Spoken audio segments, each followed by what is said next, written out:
for coming up with the diagnosis and then the treatment. So it will be very similar in nature. So just when you're studying, kind of study in that same manner. But this is kind of, it's traditional because you're being exposed to putting concepts together and making a diagnosis as opposed to kind of just memorizing the information. So that transition to sophomore is a little difficult for some people, but just be encouraged. Don't get too caught up. I know easier said than done. All right, so we're going to finish up diseases of the nose and perinasal sinuses today. This is just reiterating our course terminal objective. So getting into our first diagnosis, again, just putting you in the mind frame of clinic. So allergic rhinitis, it is the inflammation of nasal mucosa secondary to IgE, the presence of IgE. So allergic, associate that with IgE, and we'll talk about the testing that's associated with that as well. Prevalence is in about 20 to 30% of the U.S. population, affects about 40% of children. And it can be more prevalent with season change as well, temperature change, climate variation, or if a patient is going to a new location, they can be exposed to new allergens that causes allergic rhinitis. So just going through some of the pathophysiology of allergic rhinitis. This is not, like I said, I'm not going to test it on pathophys, but it's understanding that it's an early phase and a late phase. Just highlighting going into the IgE antibody production. So that's really what classifies allergic rhinitis. The body is sensitizing itself. It's an alarm going off saying, I'm not used to this, this pollen or this allergen. Let me protect myself. So that's the immune system saying, I'm trying to protect myself. Let me produce these mast cells. And that's kind of like how the process goes. So you don't have to know this by the numbers, but this is just to kind of give you a brief overview of the pathogenesis of allergic rhinitis. And then the release of that histamine, those cytokines, that's where the symptoms come into play, the rhinorrhea, the itching, sneezing, etc. And then this is the late phase. So just time frame 4 to 6 hours. And again, it's late phase, so nasal congestion as opposed to nasal rhinorrhea, that kind of thing. All right, now let's get into some subtypes. This is important information. So seasonal allergies. Seasonal allergic rhinitis is secondary to pollen, spores, flowers, shrubs, grass. It's going to depend on location as well.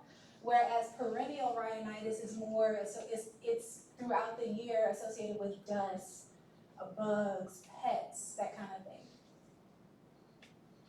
These are some symptoms that are associated with allergic rhinitis. Associated symptoms are those that are going to be more in alignment with other disease conditions. So like if a patient has asthma, they may have bronchospasms.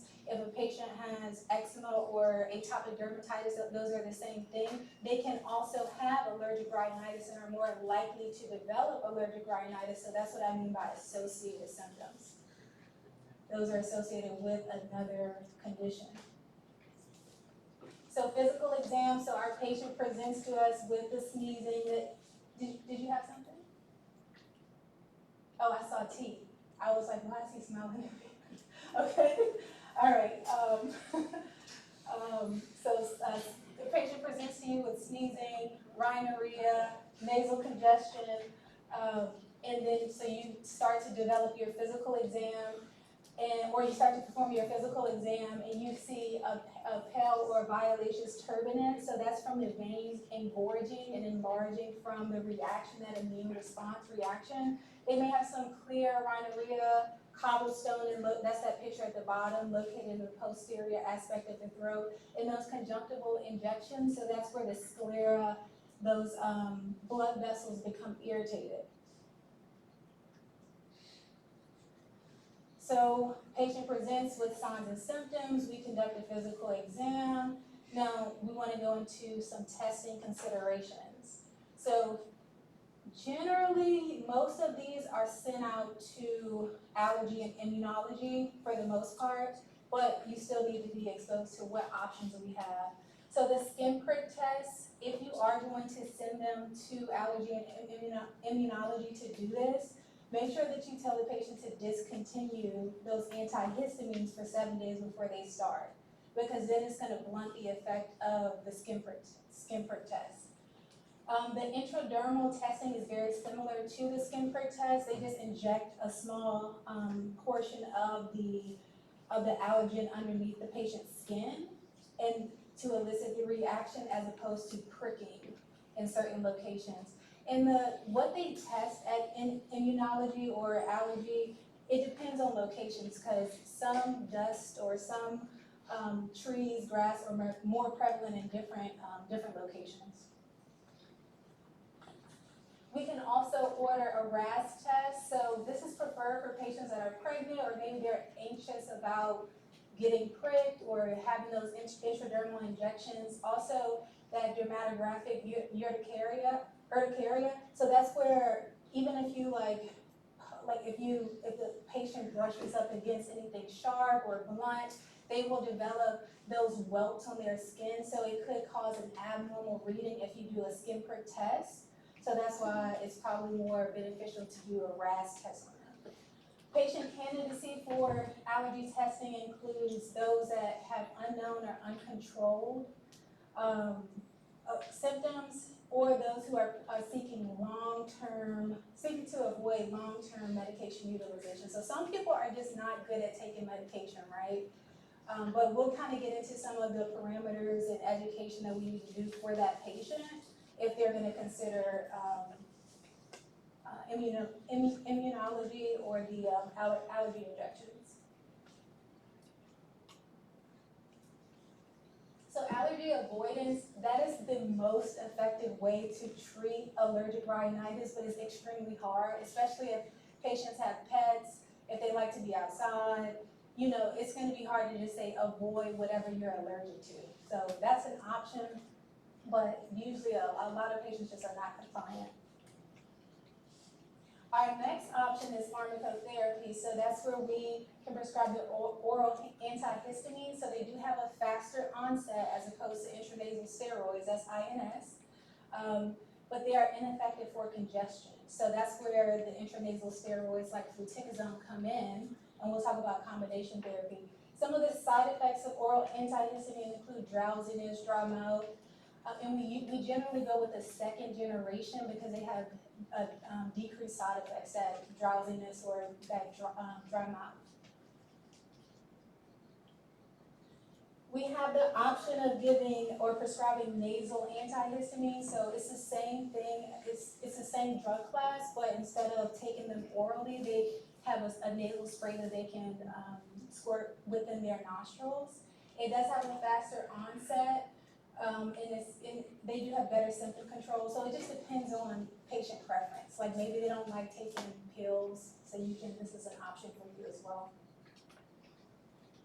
And then continuing on, so the intranasal corticosteroids, so probably a lot of us have heard about like fluticasone. That's probably like one of the most common intranasal steroids that we use. So it targets the nasal congestion, but it takes greater than 2 weeks to become effective. So that's kind of going into that patient education, where we can start you on an oral antihistamine to help with your short-term symptoms, but continue the intranasal steroids. That way we can do a combination of short-term symptoms and then control the congestion for long-term symptom use. So educating the patient on the use of intranasal steroids, making sure the patient knows not to squirt it on their, towards the septum, like on the septum. The goal is to get it posteriorly back toward as far back as possible in the nasal cavity, right? So asking the patient to like lean forward and position it so that way they're not squirting it directly on their septum, because they're just going to dry out the nasal mucosa in the middle if they don't properly administer. So just kind of going through that process with them is important. The first line of treatment is going to be for allergic rhinitis. It's going to be combination therapy. So antihistamines and intranasal steroids. Intranasal steroids. But I wanted to clarify those. It can be oral or nasal antihistamines. But just know that it's going to be an antihistamine and an intranasal steroid. We'll start with combination therapy. Now going into immunotherapy, so these are the allergy injections. This is an option essentially for everybody, but we have to educate the patient on this so we manage their expectations, because it takes a long time. These injections, they have to go in like 3 to 5 times per week, depending on the allergist, over several years to treat their allergic rhinitis. Because it's easier to get injections versus taking a medication or using intranasal steroids every day. But if we PCS every 2 to 3 years, it's going to be hard to sustain that treatment. And then you got to go to another location and restart again. So that is an option, but just educating the patient on and understanding their timeline, their goals, that's going to be pivotal in their treatment management. If the patient is refractory to allergy avoidance, so that's like something we can do, but it's difficult, or pharmacotherapy, so you've tried the antihistamine and the intranasal steroid combination, and that's not effective, then we can refer them to allergy and immunology. All right, if I could get a volunteer.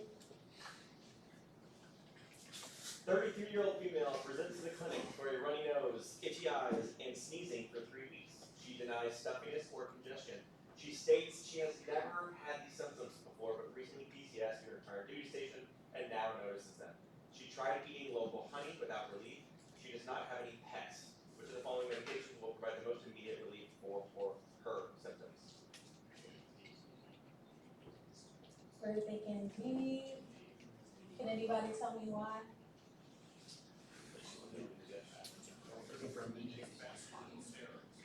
Faster than steroids, yep.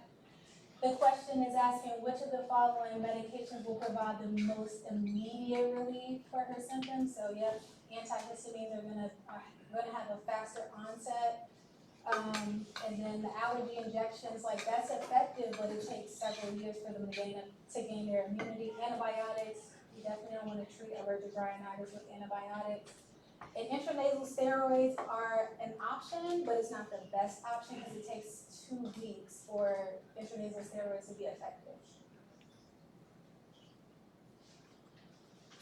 All right, so we covered allergic rhinitis. Now we're going into some causes of non-allergic rhinitis. So the patient still has the same signs and symptoms, that the sneezing, runny nose, itchy nose, potentially a cough, but the cause of it is different. It's not that IgE-mediated response.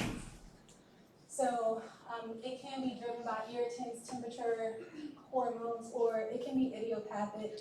The first type, is vasomotor rhinitis. So that's where the median nerve is increased, so it's engorged. Can be caused by weather, perfume, and treatment will be the intranasal cholinergics. And then we talked about that rhinitis medicamentosa or rebound medicamentosa. That's where we use the oxymetazoline too much. That's why we only prescribe 3 to 5 days of it, because then it has that reverse effect where it's supposed to decongest the nasal mucosa, but it actually rebounds and vasodilates the vessel in the nasal mucosa. Treatment will be to discontinue the medication and then to switch the patient to a nasal or oral antihistamine. Occupational rhinitis, so that's secondary to what, making sure that you're getting a good history of what the patient's occupation is. Are they working outside? Are they exposed to chemicals? So you can identify this based on a good HPI and performing your physical exam.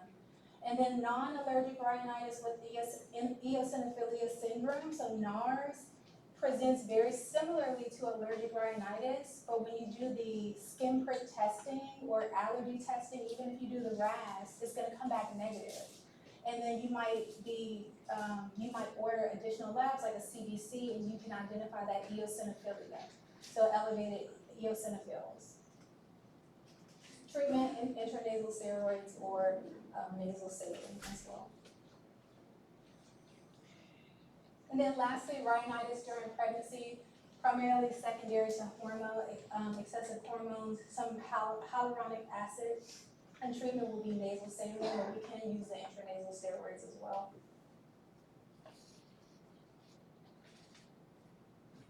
Going into olfactory dysfunction, so the lack of taste or smell, cranial nerve 1.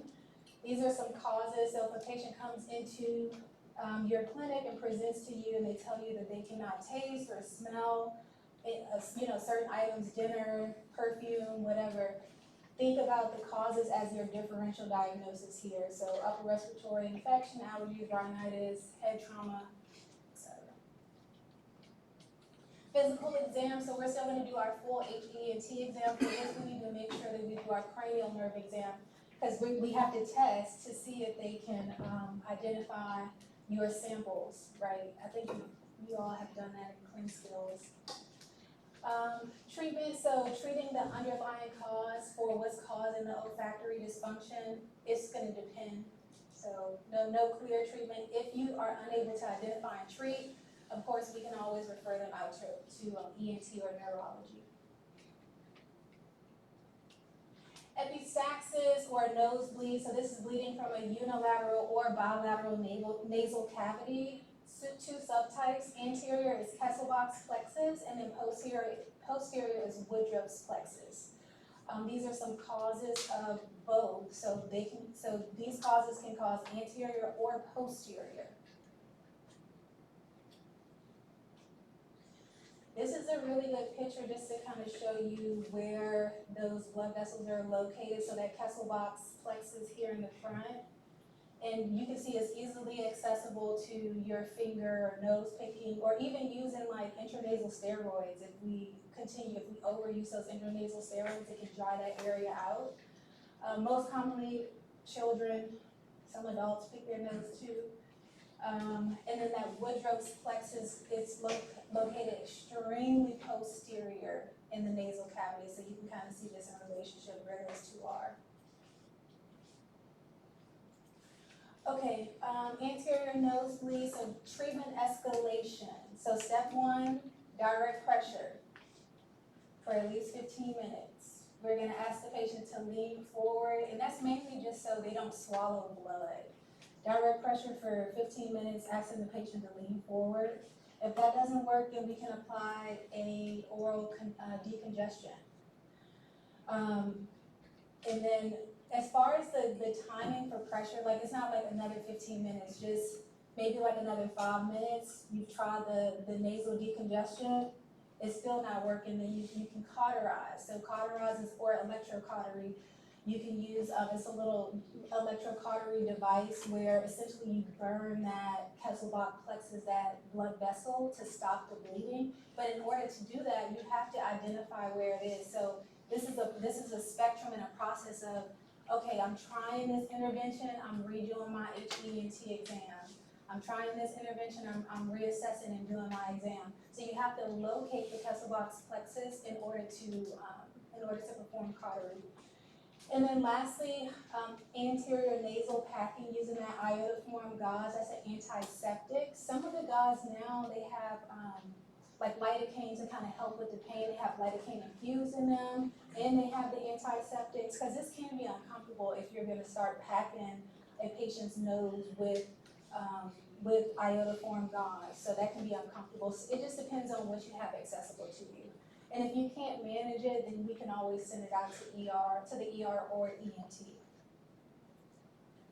Now going into posterior nosebleed, so this is the Woodruff's plexus that's affected. And we saw how posterior it is in the nasal canal. So the only treatment for that is the double balloon packing. So, and that is extremely uncomfortable. Usually if you get to this point, we're providing some type of pain management for this patient, ketorolac, maybe even an opioid, because it's a very uncomfortable procedure. So we will not do this in clinic. Maybe if you're in the ER, you can perform this along with ENT. But those steps, you've taken the anterior nosebleed steps, and then we've progressed and identified, okay, I can't manage it. This might be a posterior bleed. Let me send them out to the ER, and if they need to, they can treat it with a double balloon packing. Treatment and follow-up. This is for both anterior and posterior nosebleeds. Biggest thing is making sure that we prescribe an antibiotic because we want to prevent them from developing an infection, and especially that toxic shock syndrome. So that's where a toxin gets into the bloodstream and the patient can develop septicemia, so a bloodstream infection. That's the biggest thing that we want to prevent. Those other things are important, but the last two bullets are the highlight on the slide. All right. A 19-year-old male reports to the clinic with epistaxis for the past 5 minutes. What is the most appropriate treatment for this patient?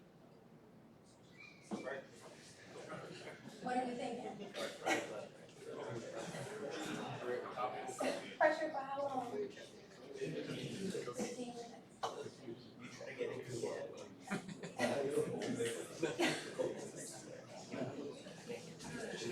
You guys understand that? It's a lot of conversation. Just give him cocaine. Just give him cocaine. Oh, I was like, Top corporate case. hope you guys get that. Okay. All right, you're on track. Cocaine first. No, seriously, just because I know I'm being recorded, but D is the correct answer. D is the correct answer, sorry. Nasal trauma. Nasal trauma, so the nasal pyramid is the most commonly fractured bone in the body symptom. So this patient here, you can see, obviously he has some deviation. So it's not always this obvious, right? We might have to progress to imaging and we'll talk about it, but pain located at the nose, they may have a nosebleed. They may even have some ecchymosis around the eyes, not to confuse that with,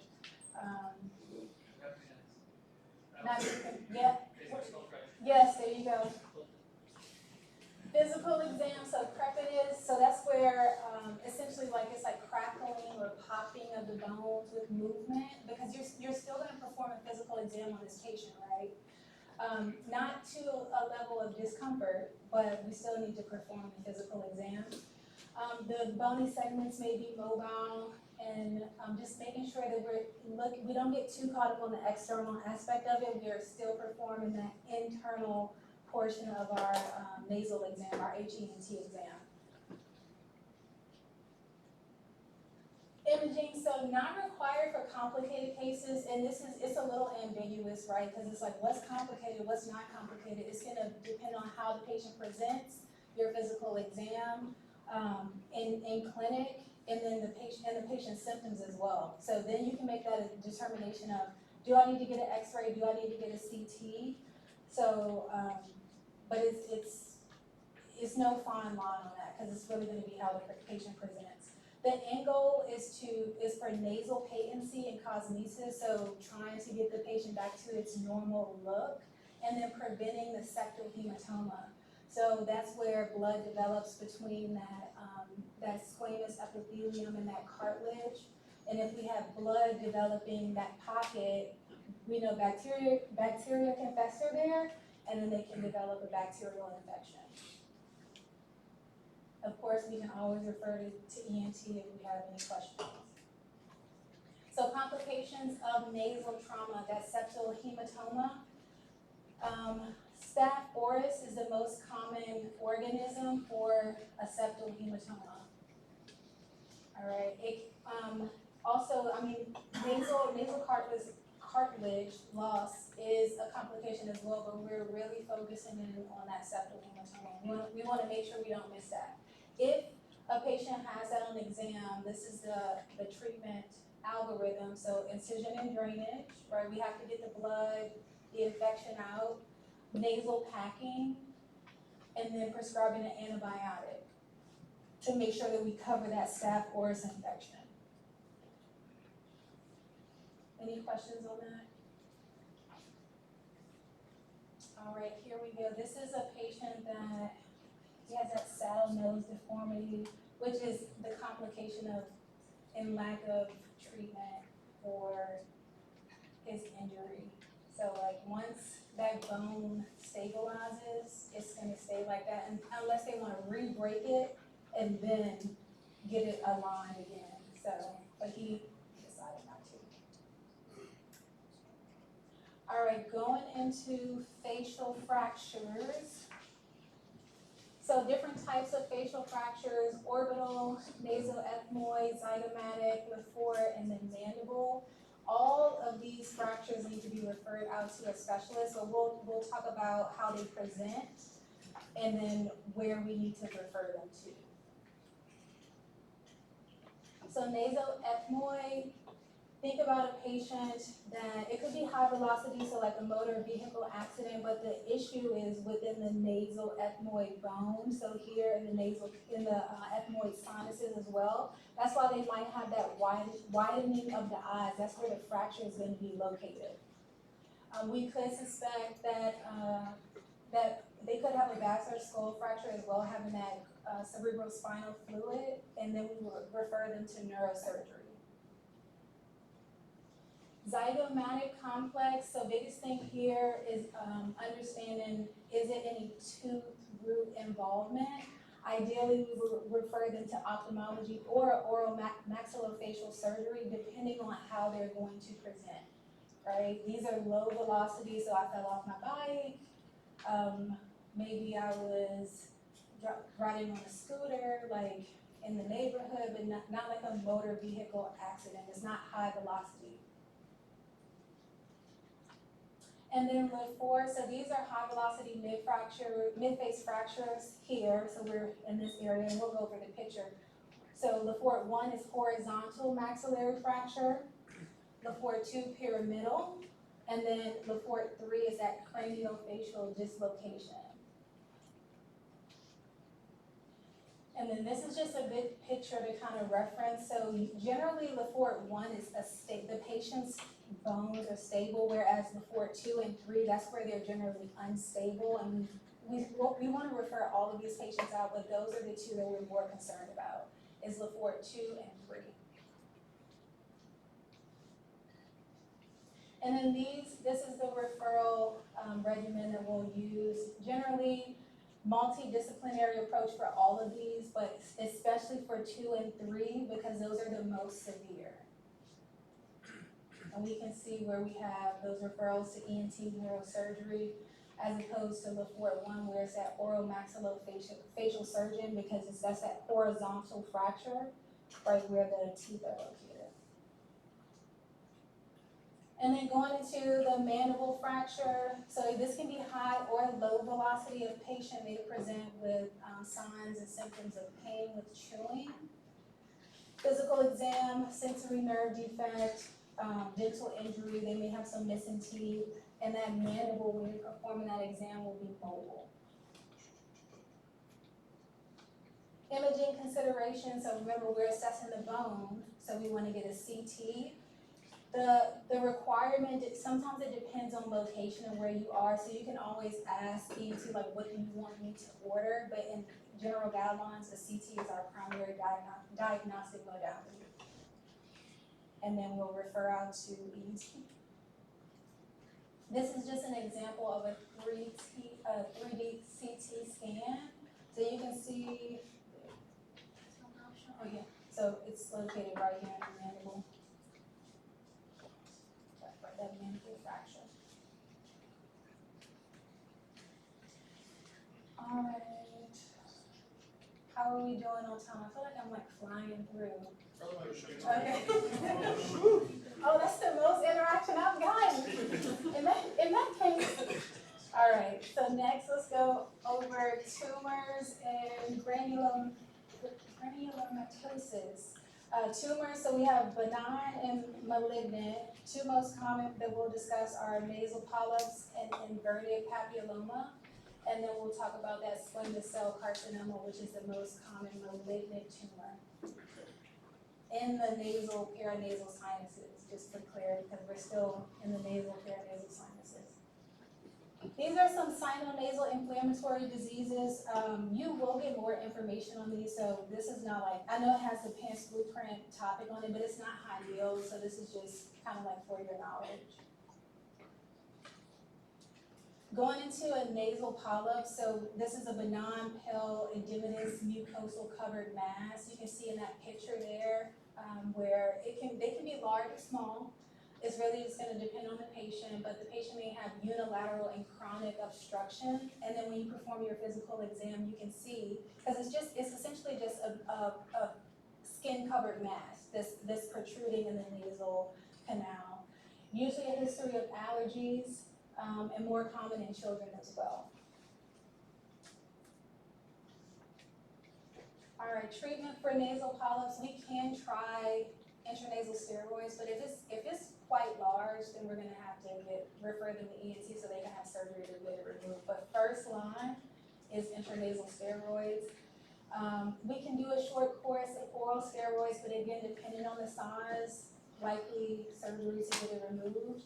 And then just taking note of that Samter triad, so the nasal polyps, asthma, and avoid aspirin because they'll have an allergic sensitivity to aspirin. So that's that Samter's triad, avoiding aspirin. So if we have a patient that presents to you, you perform a physical exam, they come in with they have a past medical history of allergic rhinitis. On your physical exam, you see a nasal polyps, and you want to prescribe them medication for allergic rhinitis, we are not going to use aspirin. Does that make sense? Because maybe they're having like some nasal pain or some facial pain from sinus pressure. We can do Tylenol, we can do NSAIDs, but we don't want to do aspirin because they have that sensitivity to aspirin. All right, referring out, so if they're refractory or if they're too large, kind of talked about this already, we can refer them out to ENT. And then these are just some post-surgical considerations.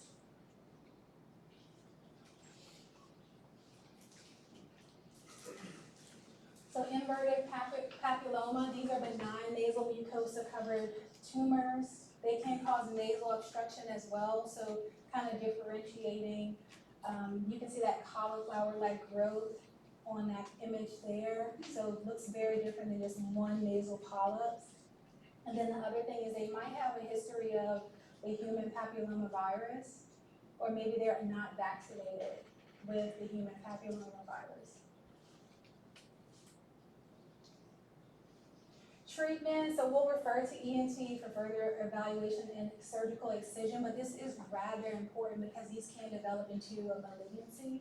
So if we do identify this on exam, we need to get them to ENT sooner rather than later.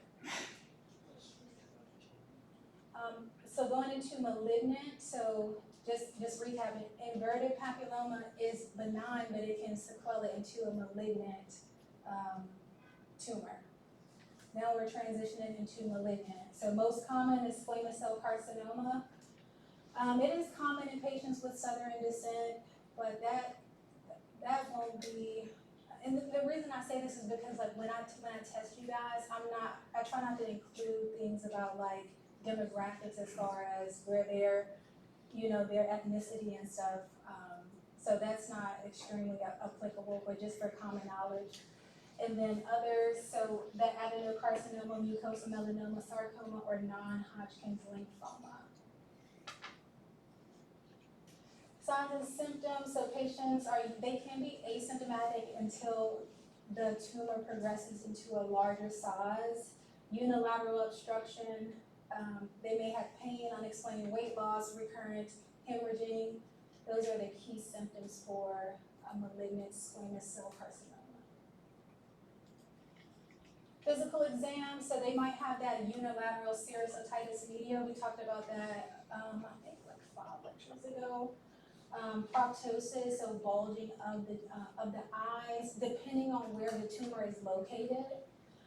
Cheek expansion, they may have some asymmetry, ill-fitting dentures. It might be, a new or growing tumor, so they might like complain of ulcers with trying to place their dentures in their mouth, or they notice new ulcers in their mouth. And then that malar hypothesia, that's where they have decreased sensation within the mid portion of the face around the nose. For imaging, we have to get an MRI to diagnose, to evaluate these patients, and then the definitive diagnosis is gonna be the biopsy, right? So, not necessarily looking for bone here, we're looking for a mass, so that's why we're gonna get the MRI first, if this is what we suspect, and then the definitive diagnosis is the biopsy. All right, treatment depends on tumor type. ENT and oncology, they'll work this out once you order the MRI, get the biopsy, and refer to ENT.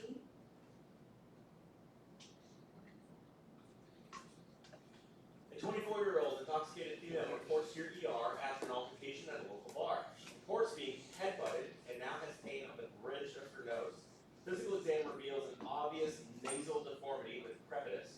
On intranasal inspection, you note a widening of the septum. Which of the following is the best prophylactic antibiotic for this patient? What are we thinking? I didn't hear you. Ceftriaxone?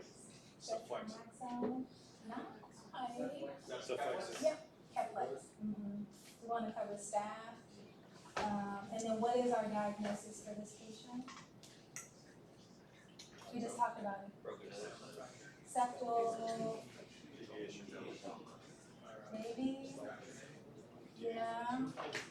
But with physical exam reveals an obvious nasal deformity with crepitus, and then on inspection, well, yeah, you could say, yep, so that is fair. So he has a nasal fracture, and then what complication of the nasal fracture? Are we thinking of this patient? The septal hematoma. So that's the widening of the septum, secondary to a nasal fracture. All right, any questions? Real quick, so going back to LaFort 1, is this trivial, like, or I'm not gonna put MPA in somebody's nose if they have any maximal vision, right? It seems like a trivial point to make, like LaFort 1, you're still gonna have trauma to the maxilla. You know, why would you put an MPA for that one, but the other two? Yeah, no, None, right? I think that's a good point, but generally the face is still stabilized in LaFort 1, whereas LaFort 2 and 3, but non-academically, yeah, it's probably not to use an MPA, but for the test, yeah, that's what they recommend. So, yeah, and it's mainly because of the stabilization of Fort 1 versus Fort 2 and 3 are non-stable. So you still have that option to use an MPA, but generally, probably wouldn't. Any other questions?